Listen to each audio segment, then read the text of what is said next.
Would you tell us again, just so we're clear and have clarification, why did the play cancel?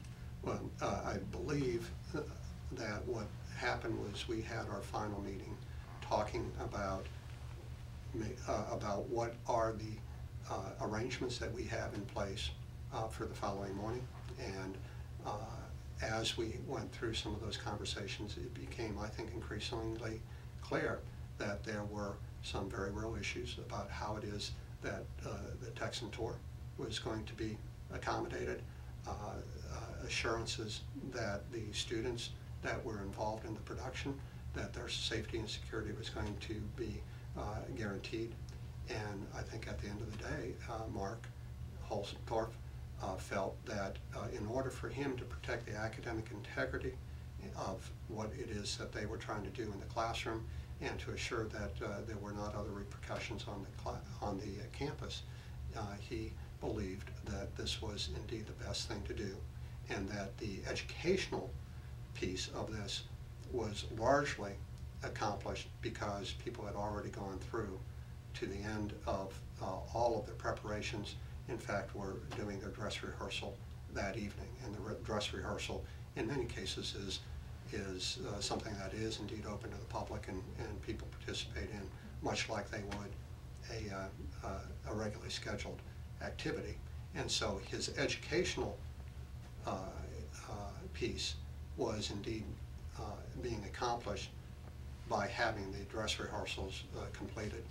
And the play was itself, the production of the play the next morning, was simply the next step, the next logical step, obviously, but not necessarily, but not a necessary step. Well, TOMS, it was started in 2006 by Blake Mikowski. It stands for Tomorrow's Shoes. It really has nothing to do with TOMS. It's not like a person or a guy. It's just kind of an acronym for Tomorrow's Shoes. He started it because he noticed that it was in a village in Peru that the kids there, they didn't have any shoes to play soccer. And a lot of, just like that village, a lot of other just developing countries, with their schools, they have a pretty strict dress code, which requires you to wear shoes at all times. If you don't have shoes, you can't go to school. And so that really just kind of just weighed heavy on his heart, and that's where he kind of thought of the idea to provide shoes for these kids that obviously monetary means weren't available. So he thought of the idea, which is actually called I guess a couple of things, conscious consumerism or social entrepreneurship, to go and have other people kind of, as they are providing themselves with shoes, they're providing other people with shoes as well. So that's kind of the concept behind TOMS. For every pair that you buy, they give a pair to a child in need. The movement is called One for One.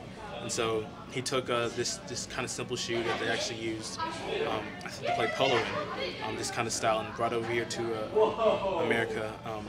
He made him there in Peru with him and one of his partners, brought it here to LA, him being a businessman, and just kind of started presenting this shoe and this concept to different boutiques and shops all throughout Los Angeles, and kind of picked up, and now kind of here, I'm able to do something like this from, it's starting, I guess, from really just a good heart and some humble beginnings to where it is now, where I can, just a student at Tarleton, kind of really encourage this and push this movement, really just giving locally here and on campus, and hopefully as the years kind of progress throughout the Tuesday, that's April 6th, we're having a Style Your Souls from 12 to 4 on the campus of Tarleton, right by the dining hall in the amphitheater. If you have any TOMS, if you buy any TOMS, you bring it to us, and we'll get local artists to come and style and design them. This week we're kind of putting a little spin on it, and we're getting shirts and just V-necks, any kind of T-shirts, and we're just bringing kind of cardstock and really just kind of stencils and kind of designing our own T-shirts for Thursday, which is nationally the Day Without Shoes, April 8th. And what that is just kind of bringing awareness to those that, again, can't afford shoes, aren't able to provide their kids with shoes. This is just a way to kind of bring nationally what some of the other developing countries are kind of going through. There a couple diseases out there, and one specifically, Pondo. I believe they say it's 99% preventable just by wearing shoes. Well, what they can do is go to the website, which is tomshoes.com. Also, for the April 8th for the One Day Without Shoes, they actually have their own website, onedaywithoutshoes.com. Tom's of Tarleton is registered on there for having an event Thursday, which is we're meeting at 12 o'clock in front of the rec center and just kind of walking kind of a marked out route around campus without shoes, just kind of raise awareness. And also for Tom's of Tarleton, you can go to our Facebook page, which is just Tom's @Tarleton. Just hit us up there on Facebook, join the group. If you have any questions, I or fellow Tomicans would love to just answer them for you. And really, I think really more than kind of anything, it's kind of really to just, I think, eliminate kind of ignorance about just kind of what's going on in the world here, like something that we can kind of do. I think at the same time,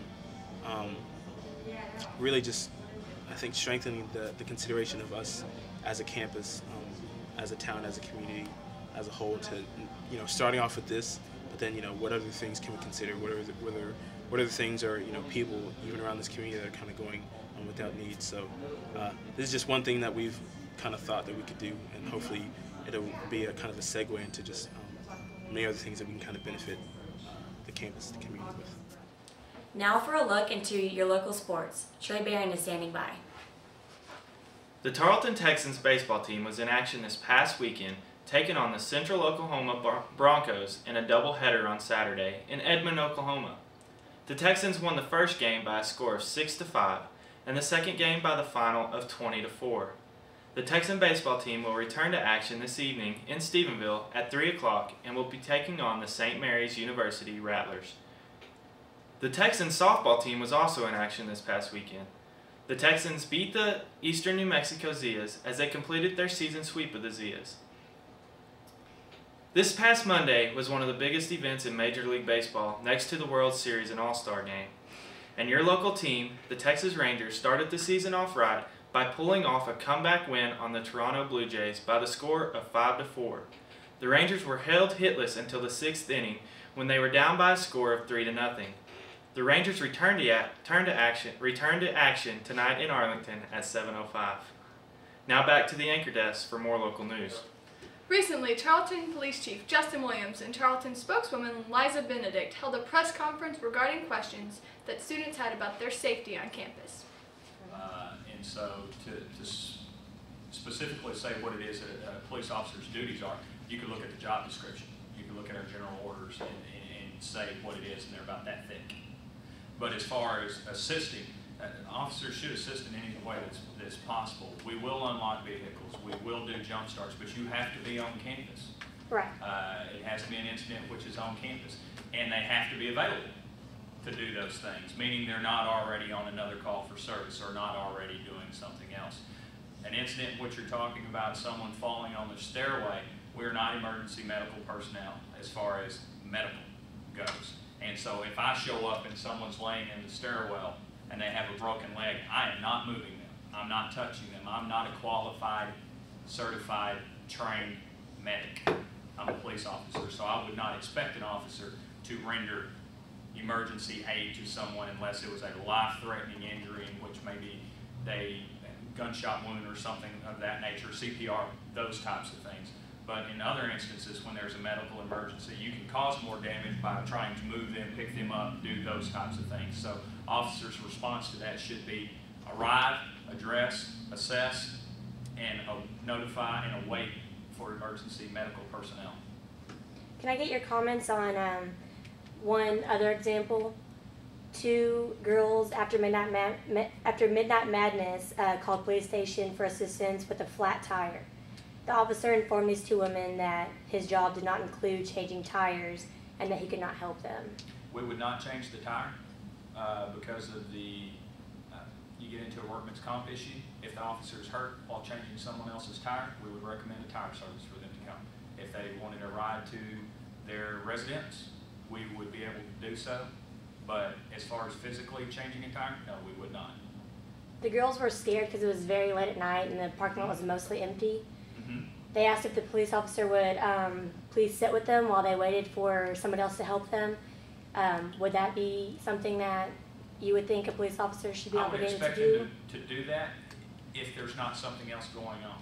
But you have to understand with Midnight Madness, what's going on, how many people are out, the other calls for service that are necessary, and you're taking someone out of service to sit while there may be a fight or something else going on. And so it's on a priority basis. But what I would urge is the students that have those concerns, come and see us.